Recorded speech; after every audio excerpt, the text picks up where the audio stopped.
Montreux and Montreux Jazz Festival. No, of course, Smoke on the Water was always a big name, a big city in your history. May I ask you, how important is Montreux and the Montreux Jazz Festival to Deep Purple or for Roger Glover? We're connected forever. Purely by circumstances beyond our control, but we ended up facing a catastrophe in Montreux and overcame it with the help of Claude Nobs and produced an album that shook the world up, Machine Head. So obviously there's part of it. I think in some ways we put Montreux on the map. There's a lot of people, Montreux. In fact, I went in a bar in it was Central European somewhere, and they had I was on holiday, and they had a karaoke machine, and I'd had a few drinks, and we decided to try the karaoke machine, and Smoke on the Water was on it, and they printed the lyrics underneath. And the first line was, "We all came out to Montreal." It was obviously a fantastic time for us, so we can't possibly forget it. And Claude Nobs in particular, was a good friend, and we miss him terribly.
It's raining today,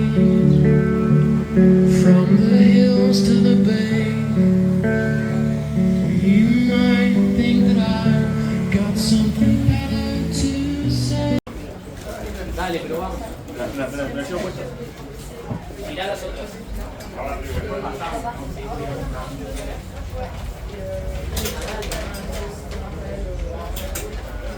¿Quieres dar vuelta? ¿Quieres dar vuelta?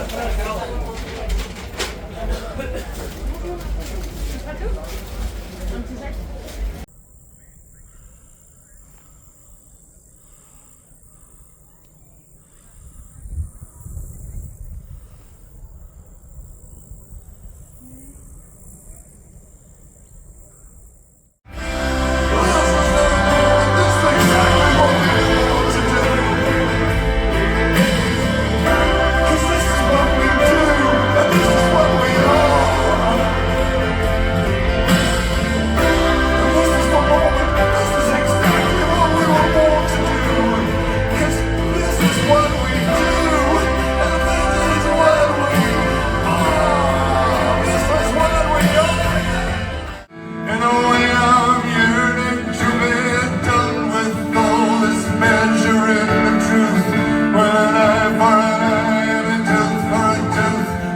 way, I told the truth, and I'm not afraid to lie.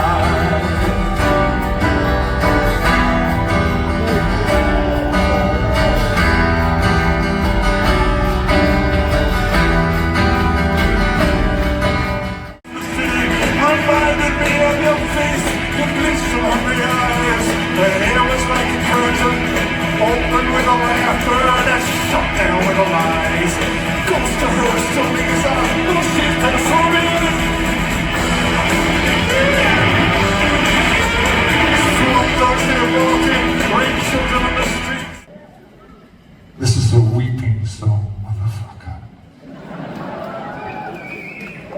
But we won't be weeping long.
Thank you, Montreux.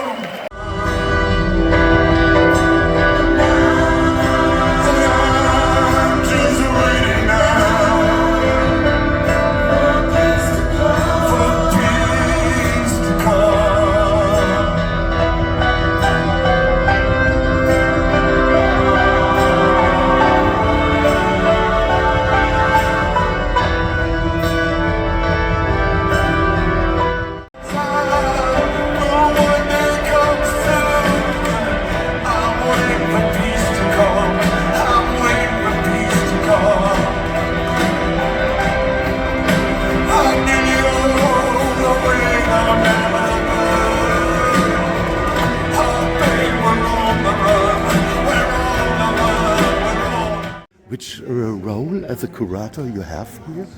Well, as I'm programmator for the Montreux Jazz Festival since '89, as I'm a trained historian, that means that I'm taking care of also of all what is the history of Montreux Jazz Festival, but not only, because obviously we are in an ecosystem here. So we have also the Mountain Studio, which is very important because all year round it helps to record and of course diffuse the name of Montreux with all those LPs, vinyl, and also that we had other concerts which were organized by the Rose d'Or, the Golden Rose, or the Super Pop. So as I'm old in that business, that means that I'm still also alive and in link with some people who actually organize some other events. So actually my aim is to prepare the next generation to still to be able to understand how a music festival managed to grow for such a long time and evolved, and how important it is, patrimony and history, to understand that point. Okay, thank you very much. And one question is about the '96 version, which David Bowie did. Can you tell me something about that story? How does it came that David Bowie did that poster from Montreux? Yeah, well, actually, David Bowie lived in Montreux for around 10 years, between Montreux and Lausanne. He actually got married in Lausanne, okay. And when he came, it was also because his son needed to go in a kind of school, quiet, and I mean, he wanted to be quiet, and that was the aim here. But obviously, there was that Mountain Studio, and actually, the Mountain Studio is important because it's a playground for musicians. And when the Queen buy the studio, of course, that was a kind of relationship very strong. And David Bowie was a full artist, and actually we can see that here as well. I didn't show that earlier, but that is one of the drawing of what he did. Actually, it was for the album Lodger. So actually, David Bowie always drew a lot, and actually now Iman, the widow of David Bowie, gave all the David Bowie archives to the V&A, Victoria and Albert Museum in London. And to give the archive in the V&A, that means that the archive of an artist in a total helps to contextualize music. And for him, well, we can see that also with his stress, that was so important to see also what was aesthetic and not only music. And actually, that is what he did. He drew, and as they became friends with Claude, as he was living here, at a certain stage he said, well, we have also to be a little bit more political, as I told you. And obviously that's how he came with that idea of doing that lady, which was the anniversary of the Hiroshima bomb. Okay. And for him it was important to link drawing, a political statement, and a music festival that he liked. Wonderful story. I have this poster signed by David Bowie in my home office. So you see, you could buy it many years ago, and I had the luck to buy one of the last ones. So thank you very much. We have one as well, and, but that's true. It's beautiful, and obviously, of course, a lot of people were very shocked by the idea of having a kind of that lady. I mean, Hiroshima, what is selling, and obviously. Bowie wasn't. I mean, don't forget that Bowie lived in Berlin for a long time in that kind of. I mean, for him, of course, politics was also something important that artist has to take care of. Yeah, that's true. Last question, please. I've heard that Leonard Cohen had tried to do a poster, and maybe there is not ready, not prepared, or not. Is that true?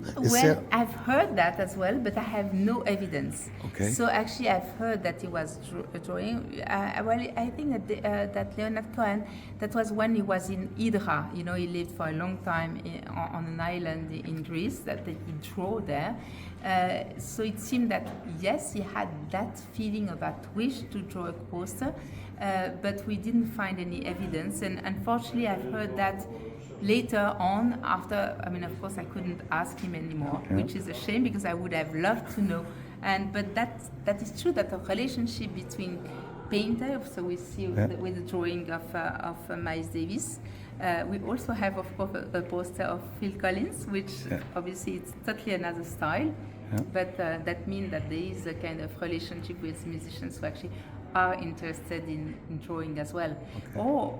Or we can also say that, for instance, Nick Cave is so interested in outsider art, and here in Lausanne we have the only museum de l'art brut, so outside art museum, very old one, and actually it's quite often that we have some musicians, and that was the case for Nick Cave, who actually knows about it so well that without asking us or without telling anyone, go there and have a look. So actually, even though we do not know, there is very often some links. Okay.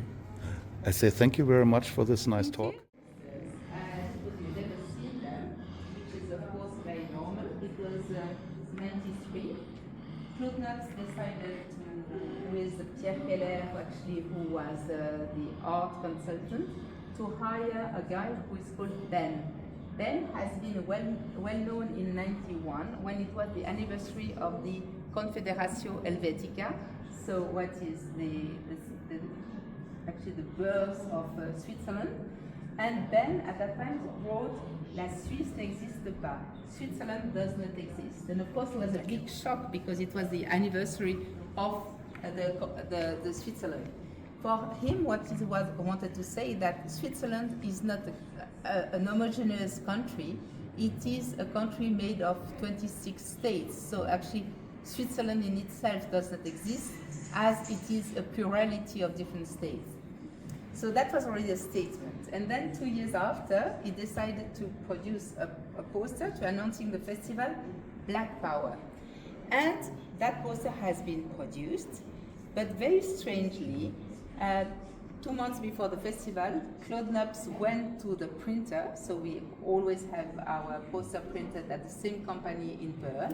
He went there and he decided to destroy all those posters, saying that the situation was difficult to have a Black Power poster, seeing that politically that wasn't easy. So actually at that time, Ben redid another proposal, which is called Jazz Power, but it was too late to promote the festival, so they never used it. But what is interesting here, it has been printed, but we have only 5 remaining.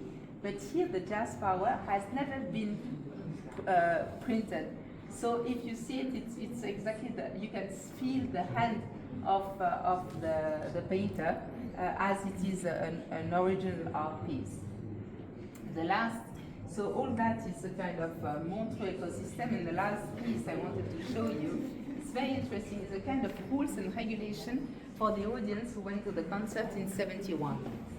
So you can read it carefully, but of course it is in French, but what is very funny is that the very first line says, if suddenly you wish to take any type of drugs, you can do it, but just remember that all of them are very good, and there are some rules in the country. So it's only a kind of thing that it's a little bit like the Black Power, who was politically difficult at that time, but obviously on that side we will of course never, the direction of festival will of course never produce a kind of rules putting in the wall saying that of course drug could be something that everyone wants to have.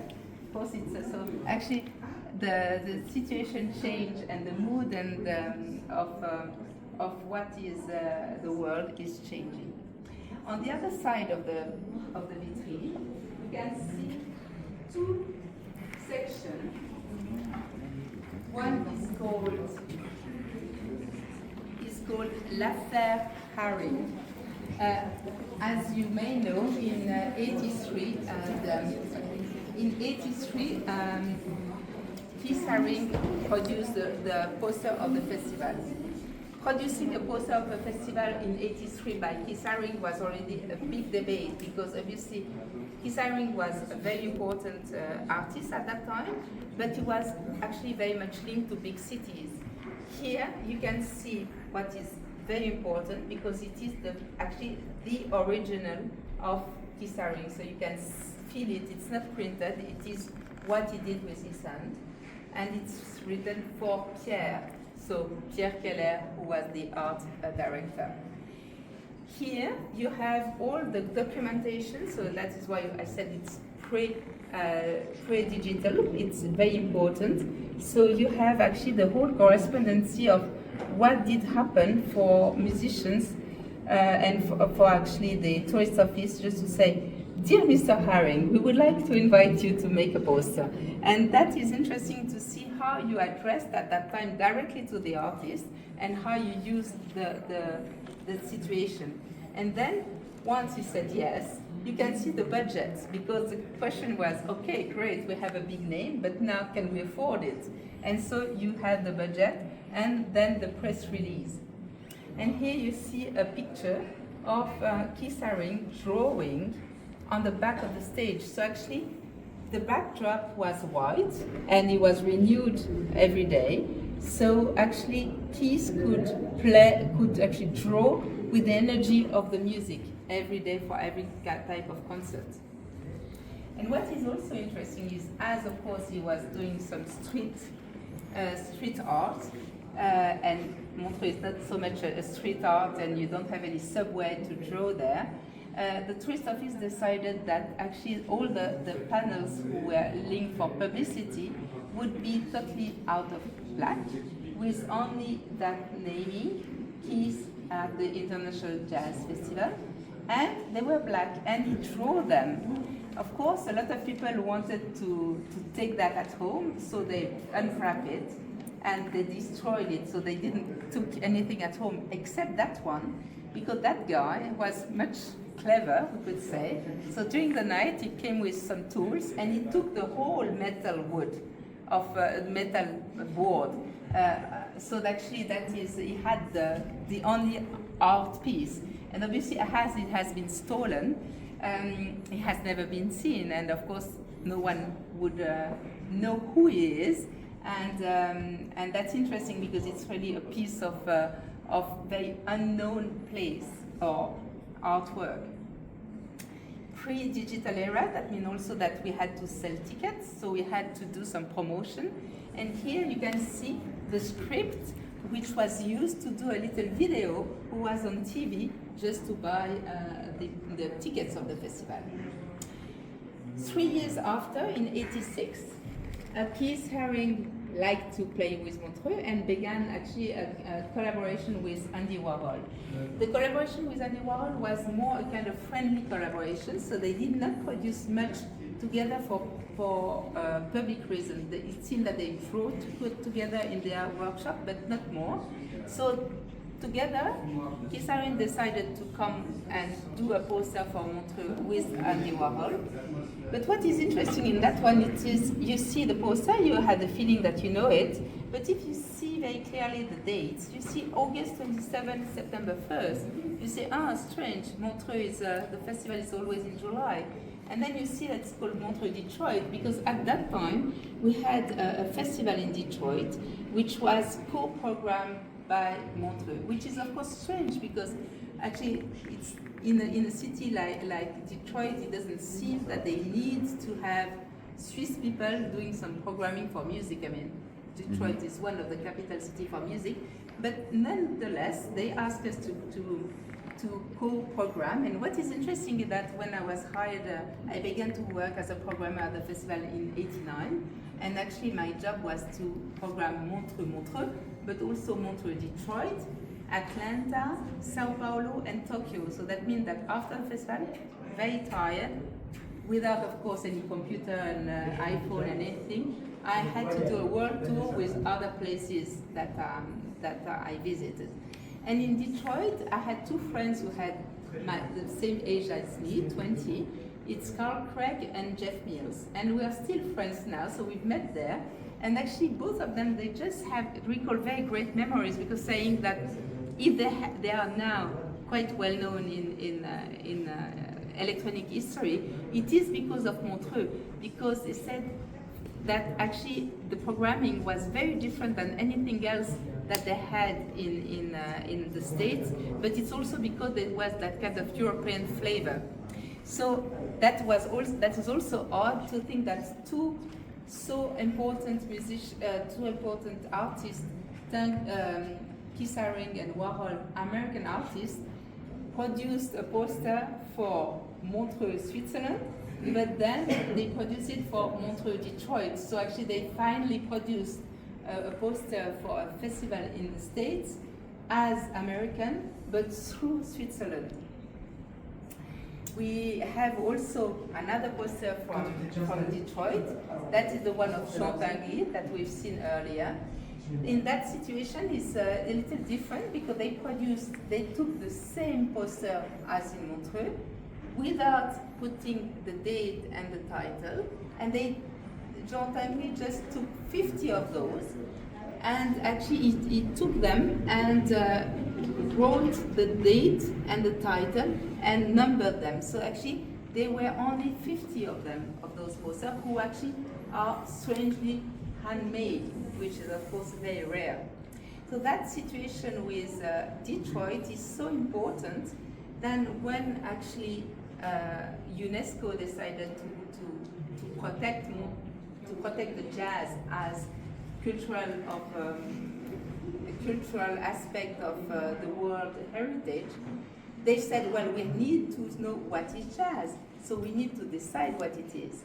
And they just noted that they had no corpus to know what it is, and they came to us.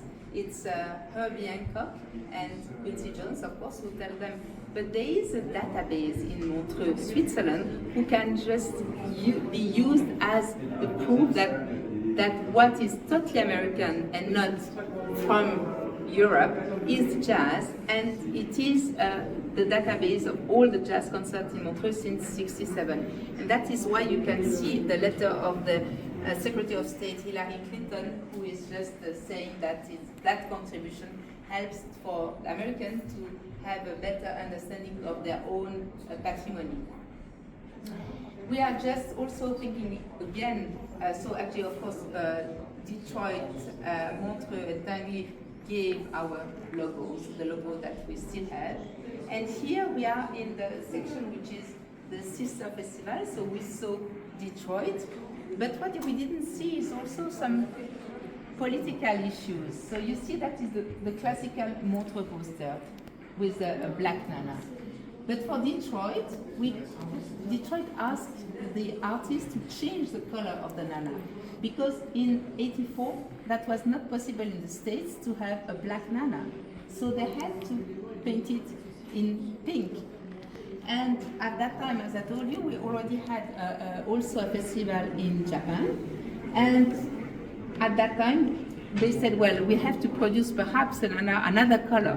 And obviously, yellow was not so easy, so they decided to do pink, to do it green. But this one has never been used. So actually, that is a unique piece, which has, for some unknown reason, the relationship with Japan was not strong enough to have their poster. I just wanted to finish with that kind of putting Montreux on the map, on the worldwide situation, with that very odd poster from '78. So it is like a playing card, you see that. And one side is written Sao Paulo, on the other one Montreux. And so it is a playing card. You have a poster who is like if the festival was not one festival in Montreux plus a sister festival in Sao Paulo, but as if it was a whole festival with two different venues or places, two different continents, with two different dates. So that means in a kind of mindset which is on the equal situation. So that explains our very, very long relationship with Brazil, which is still active today. We still have a festival in Brazil. We still have a lot of Brazilian artists. Actually, tonight at 7 in the Memphis Hall, we have Lineker. Lineker is a new Brazilian artist, and she's going to present a workshop on which she knows so well Montreux, even though she never came, that she knows Montreux through the Montreux archive, and she asked the Minister of Culture, so he did a lot of political issues, and Lineker is very much linked to politics, but also to the queer movement. And she's also, Lineker, going to use some concept of extract of concept of Ney Mato Grosso. Perhaps you know Ney Mato Grosso, who actually has given so many concerts in Montreux, and who actually has been one of the leader person of what would be called queer now, but obviously was not called like that in the 70s. So if you're interested in that, you should see at the Memphis, so just next door in the Lake House, at 7. But also we had a presence in Japan, as I told you, with a festival in 1980 and one in 86, and since 1999 we have every year a festival. Here you see the Stevie Wonder program with that page. What is interesting is that we were never able to actually afford Stevie Wonder in Montreux since 15 years after. But here in '99, it was Nescafé, so Nestlé, who wanted to implement themselves in Japan. And actually, they just asked us to organize a very high-level, high-end festival. And we had Stevie Wonder in the Montreux Tokyo Jazz Festival 15 years before Montreux. So that is so interesting, and I wanted to end up that putting Montreux on the map with that poster, which is made by a Japanese artist, Fukuda. He did the poster for Montreux in '85, and actually he has been used for the Montreux Detroit.